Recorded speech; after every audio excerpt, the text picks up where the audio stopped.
Ils sont pas loin de 200 convives à avoir répondu à l'invitation du Chinese Business Club pour un déjeuner où convivialité rime avec opportunité. Sous les lustres de cristal de ce palace parisien, entrepreneurs, politiques, diplomates, investisseurs, délégations, dirigeants et chefs d'entreprise se pressent 6 fois par an à ces rendez-vous très exclusifs centrés sur les relations franco-chinoises.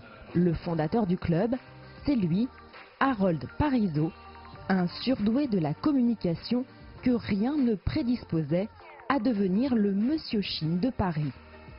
Pourtant, en quelques années, le Chinese Business Club est devenu un événement incontournable pour tous ceux qui veulent tisser des liens entre la France et la Chine, dans les affaires, mais pas seulement. Il y a un intérêt des deux côtés, c'est-à-dire que les Français veulent rencontrer des investisseurs chinois, des touristes chinois, des banques chinoises, etc. Et inversement, toutes ces délégations chinoises qui viennent en France veulent rencontrer des leaders d'opinion français, des politiques français, des chefs d'entreprise français, des marques françaises à vendre.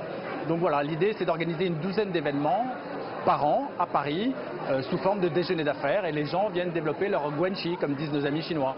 Invité d'honneur de cette édition, Wei Zhihong, directeur Europe de UnionPay, le principal fournisseur de cartes bancaires en Chine, qui connaît aujourd'hui un développement fulgurant sur le vieux continent. Toutefois, l'entreprise reste relativement méconnue des Français, d'où l'intérêt pour elle de se joindre au réseau.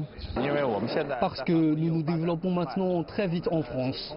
En participant à cet événement, nous pouvons communiquer avec de nombreux grands comptes et les différentes sphères de la société française, ce qui pour nous est très utile. UnionPay pourrait devenir dans un avenir proche une alternative aux Mastercard et Visa.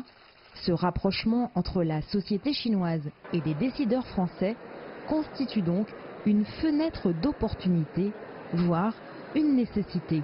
Je ne connaissais pas cette compagnie UnionPay, mais c'est tout l'enjeu de ces déjeuners organisés par le Chinese Business Club. C'est pour nous, et notamment nous élus, de pouvoir découvrir de nouvelles entreprises, découvrir des innovations aussi, et puis se nourrir de ces rencontres, de ces partages, et de faire le lien finalement entre notre travail d'élu et puis la sphère économique et ces innovations, notamment chinoises, qui nourrissent notre travail.